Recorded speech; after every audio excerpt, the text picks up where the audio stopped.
It was the summer before my senior year in college. My little brother, always interested in military stuff, had gotten a pair of night vision goggles for his birthday, and he left them at my apartment. One night I was bored, and decided to try out the goggles at a wooded hiking area / nature preserve nearby. In retrospect, this seems like a very stupid idea since I was all by myself and female, but I was young and stupid, and I got myself all excited at the possibility of seeing deer and other woodland creatures in their natural nighttime habitat. I was familiar with these woods. My best friend and I had hiked there at night before, and we'd never run into anyone else. Our area is mostly rural and pretty safe, so I didn't anticipate any trouble. I parked in the sparsely lit parking area, and I ignored the sign that says "Park closes at 10." I entered the woods, night vision goggles in hand. It was a half moon that night, and that was the only light that flickered down through the canopy of trees. It was pretty dark, and I didn't want to put on the goggles until I'd found a place to sit down, so I led my way with the mini mag light on my keychain. A couple of times I thought I heard a little rustling in the woods a fair distance away, but it was nothing out of the ordinary, and I put it down to animal activity. Hopefully the deer I'd come hoping to see. After I'd hiked in a fair distance, I found a fallen log to sit on and put on the goggles. I don't know if you've ever used night vision goggles before, but the effect is impressive. They can turn near pitch darkness into bright as day. Everything appears in shades of green, but quite bright and clear. For a while, I had a blast looking around from my fallen log vantage point. Some chipmunks played around in the leaves nearby, and a big owl blinked its lamp-like eyes at me from a tree branch. No deer, though, and I started to think that maybe they wouldn't be likely to come anywhere near me, darkness or no, if I sat right out in the open on the log. So I decided to find a place where I could be a little more hidden. I made my way a little deeper into the woods, and finally found a huge tree, perfect for climbing. I've always loved climbing trees, so it was nothing for me to hoist myself up a few branches and settle in to wait for my deer. I didn't see any. What I did see, lit up in bright night vision green after about 10 minutes of waiting, was this. A man dressed head to toe in dark-colored clothing, making his way stealthily through the woods.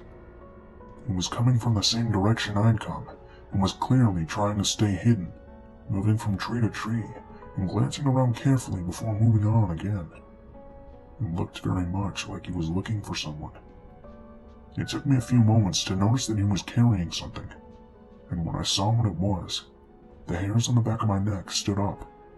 He had a knife, a big one, and he was gripping it as if he expected to use it in the very near future.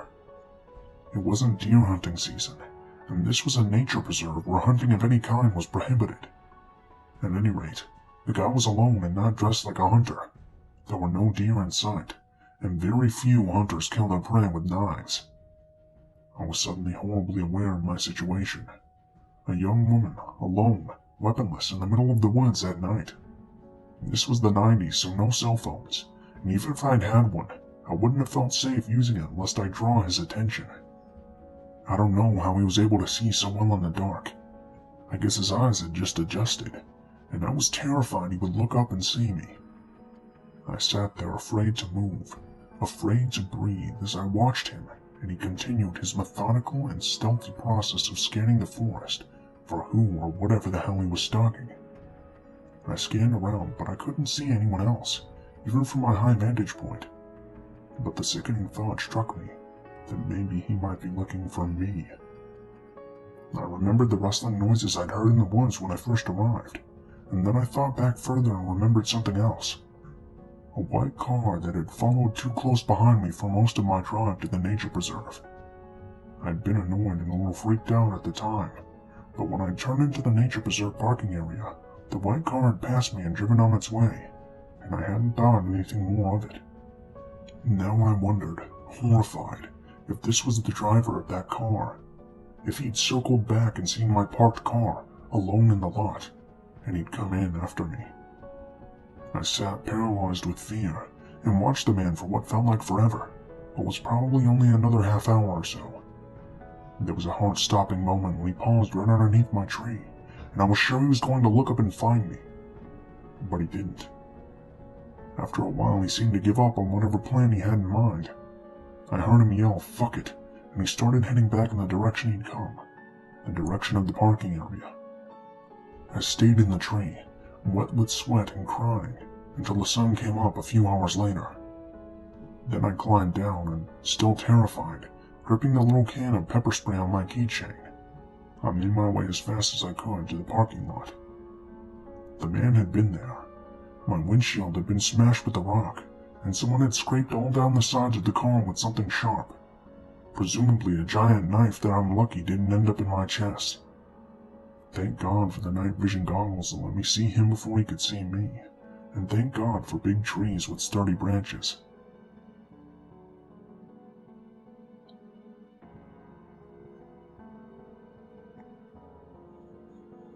About 3 years ago, I lived in a little studio apartment by myself. I've lived there for 1 year in total, and the entire time that I lived there, someone would knock on my door about once a week, sometimes a few times a week, and occasionally multiple times in the same night. This studio apartment was in an apartment building with only 6 units. There was an old lady who lived across from me, a young girl around the same age living above me, and an older couple living next to her. The rest of the apartments were empty during my time there. Shortly after I moved in, I started to get strange knocks on the door at around 2 or 3 o'clock in the morning. The first time it happened, I was awake and watching a movie. I had gotten home really late from work and couldn't sleep.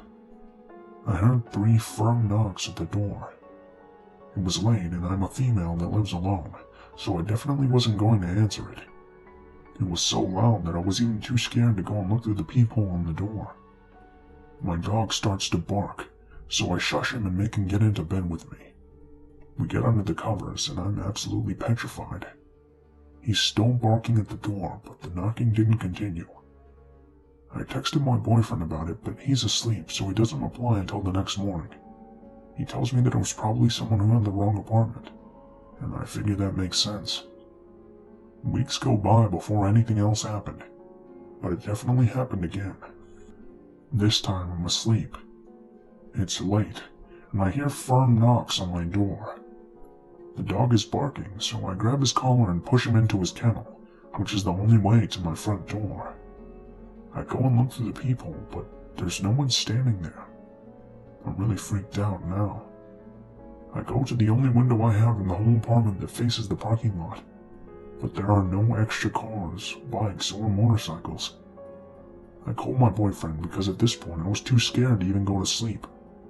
He assures me that it must be someone who was looking for another apartment. What else could it be?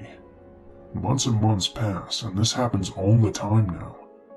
I had spoken with the landlord on many occasions, and they assure me that it isn't them, and it's not their maintenance man either. I begged to get out of my lease, but I wasn't able to.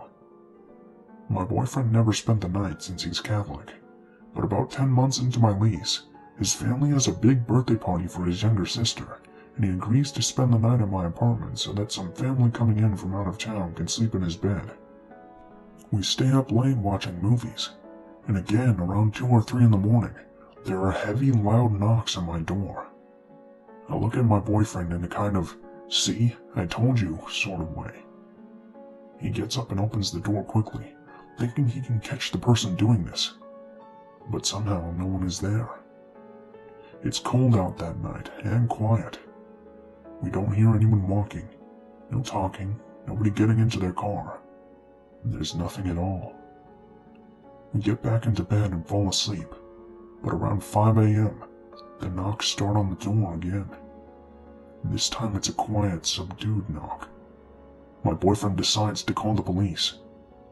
We call, they come out, and they search around the vicinity of the place, but said they didn't see anybody hanging around.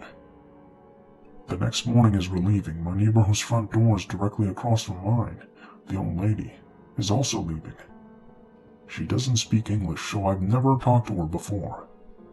My boyfriend asks her in Spanish if she's heard anyone knock on the door.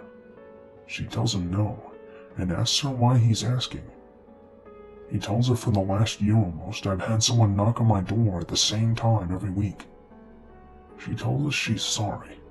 She didn't see or hear anything, but she'll let us know if she does. A couple of weeks later, I let my landlord know I would not be renewing my lease. My boyfriend asked if we could move into a new place together, and I happily agreed. A month later, the night before I moved, I was late packing so that I could be up early the next morning and be ready. My dog was already at the new place with my boyfriend, so I was all alone. There were 3 knocks, and then it stopped suddenly. I flicked my porch light on and looked through the peephole as fast as I could, but again, no one was there. I felt a little less scared knowing I wouldn't have to sleep here again, but I never found out who was knocking on my door or why. To this day, it completely baffles me. I've thought of every possible reason, and I have no idea why, for an entire year, someone would knock continuously on my door almost weekly. After I moved, it stopped, and it never happened again.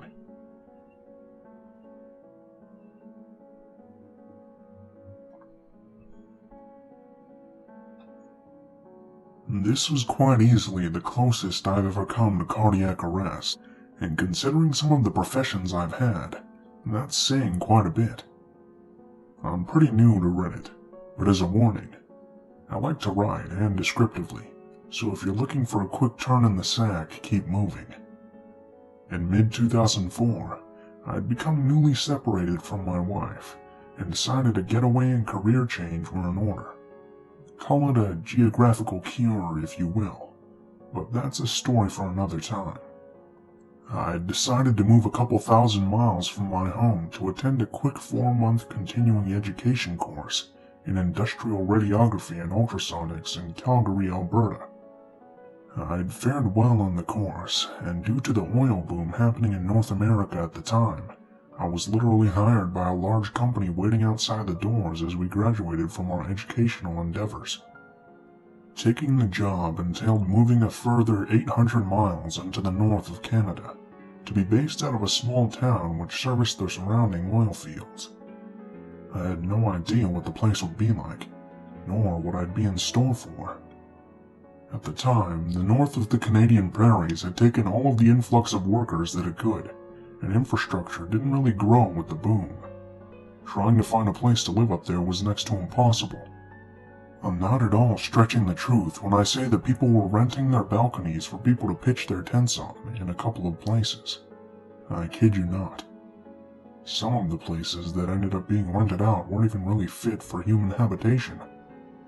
This was the Black Gold Rush.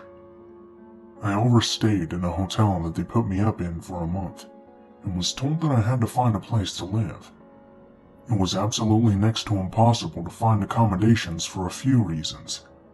I was working between 12 to 20-hour days, and the vacancy rate was less than 0%. I decided to look at some outlying communities. I asked for a day off and ended up driving about an hour from our office, and found a small farming community. I use the word community loosely. It was a spattering of easily 60 to 100-year-old dilapidated houses, centered around a greasy main street. The liquor store doubled as a post office. The bar doubled as a hotel, and the grocery store looked and smelled of a slaughterhouse that could have been condemned.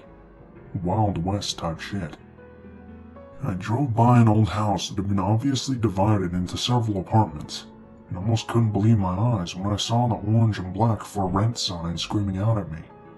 My heart did sink a bit. The place was clapboard, and the kind of dirty you can see before you even get out of your truck. At this point, after about a month of brutality on the pipelines of Alberta, I was exhausted, and I just didn't care. It was irony abound. I was making wicked money and could have afforded an uptown place, but because of the boom, I was forced to live in a fucking ditch. I ended up taking an apartment in this building. That's an abuse of the word apartment. This was a dive beyond dives. They say that Alberta is rat-free, but I can testify that that statement is a crock of shit, and I don't mean just the variety of rodentia. The people living in this building could have easily qualified as something that had crawled from the oil and grease-laden hulls of a ship, straight up the steps and onto a pile of meth on a cheap fucking kitchen table. And the place itself was enough that I could have easily said, let's not meet. Carpets that were once gray were now an indescribable clay color.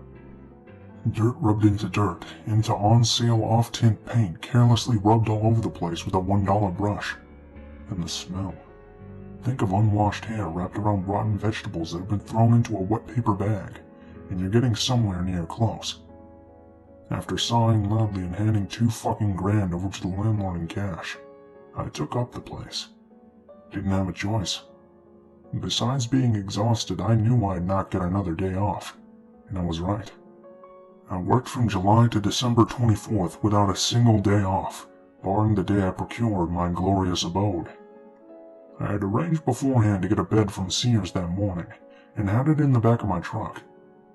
I dragged the queen mattress across that bar room of a kitchen floor, into a place that had been divided off by 16-inch wood panels into a bedroom.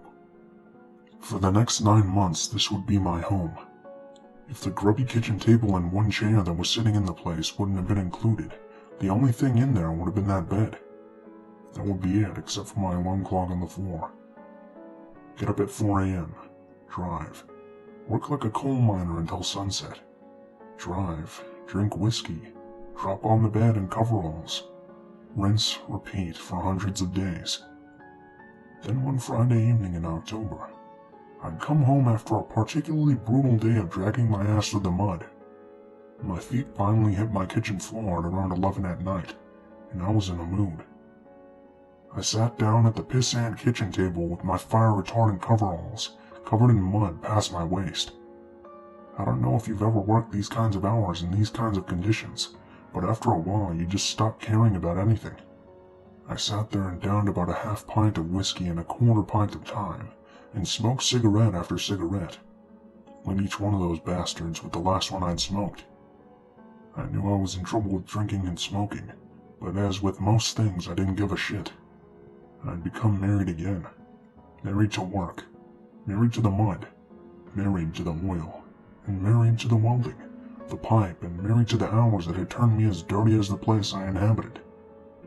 After I'd finished hating on my body for about half an hour, I noticed it was past midnight, and I knew I'd have to be up in 6 hours. That was considered our day off up there, not starting work until 8 a.m. on the weekends. I crashed down onto my bed, coverall still wrapped around my waist, commando underneath. The rust scraper I carried to remove scale from welds before I x-rayed them, still in my side pocket. I reached over and clicked on the alarm button with a sigh. I remember thinking that I was pretty sure that none of this was worth the money. At this point I was a shell of a human being. In those days I'd often drift in and out of consciousness while trying to sleep. I'd be buzzed, overtired, and really just resting until the next onslaught of hundreds of welds. I remember that night hearing a fair amount of scratching in the kitchen, just past the partition that made the door to my room. At one point I think I took exception to it, and grumbled a bit at it. The mice, rats, and roaches were being a bit louder than usual. Who knew what the fuck the crackheads were doing next door tonight? Then I remember drifting off into a numbed, half-dreaming state. The scratching had stopped suddenly. I hadn't been laid in months and started into a semi-dream about a woman I'd seen earlier at a gas station in one of those nameless towns we'd passed through as a crew. Then I saw her shadowy form at the foot of my bed, and I smiled. Then, as my eyes slowly registered half open, I realized that I wasn't dreaming, and that it wasn't her, and that he was breathing loud. He was standing at the foot of my bed, and I froze in terror for what seemed to be 15 seconds. Then he grabbed my foot. "Lisa," he breathed out at me in a slurred, throated pitch that brought with it the smell of a chemical that managed to overshadow both the whiskey on my breath and the hovel smell that was the atmosphere I lived in. Now, I'm not a huge guy, but when I get all kinds of freaked out, I'm fairly strong. I remember not even thinking, just reacting.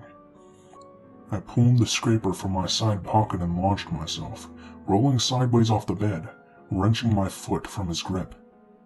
I don't think I'd even hit the ground before I was on my feet, and I swung hard. I not only felt skull and that scraper connected with the front of his head, but I heard it scrape across that shadow. The next blow would have been comic relief, had the situation not been what it was. He howled in pain and almost in a hurt feelings kind of way. And because I was still half drunk and had launched myself at him like a linebacker practicing on the full high tackle, my head went straight into the goddamn wall near the edge of my door and sent me straight back onto the bed. I hit hard. I remember the sound of my scraper hitting the kitchen floor with a shitty sounding clang, and I remember the bright flash as I fell backwards, and right before I lost consciousness, I remember thinking, "Oh fuck, he's got me." Then I passed out. When I came to, I don't really know how much time had passed. I came back slowly, but as soon as I remembered what was going on, I made an attempt to jump back to my feet, and dizzy as a dog that's beaten, I fell sideways onto my left arm and felt it crunch under my weight. I remember screaming as loud as I could before I got back up and charged into the kitchen. I slammed the heel of my hand onto the wall where the light switch was, flooding the greasy yellow light over the mess that was my kitchen. And the front door was wide open. I was standing in blood, but no one was there.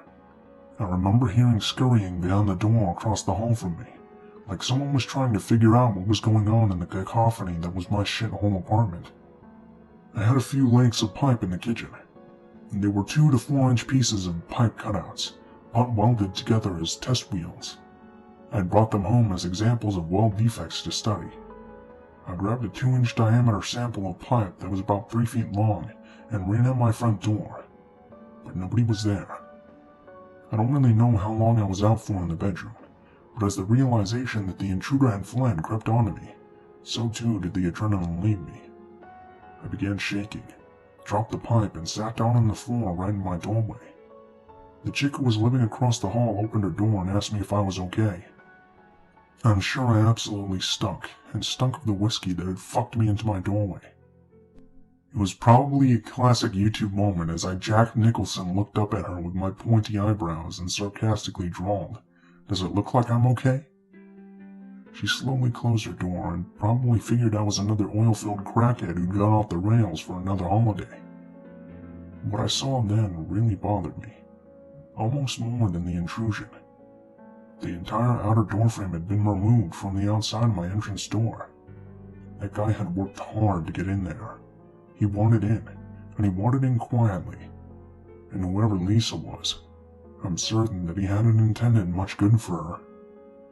Oddly, I remember feeling more nauseous about whoever that was raping and doing God knows what to a stranger named Lisa than I felt about the actual intrusion. I stood up, closed the door, and picked up the overturned kitchen chair.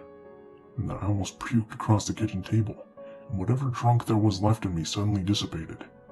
For one of the few times in my life I was genuinely frightened. I remember waiting a while before I called the cops. At that time, the RCMP were often few in number and overworked in those remote areas. They never even bothered to show up until hours later, explaining that since I told them he was no longer there, they felt I was safe. Later, when I looked at myself in the bathroom mirror, face bloodied, left arm screaming in pain, with someone else's blood on my hands, I remember wiping my hand across the mirror to try and get some of the grunge off the glass. I sat there and stared at the blood I had smeared for a good 10 minutes, and decided that it was time to leave this town.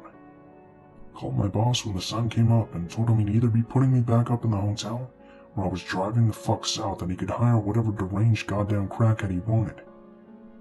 He agreed after I explained the night, and so came the end of my tenure in Hines Creek.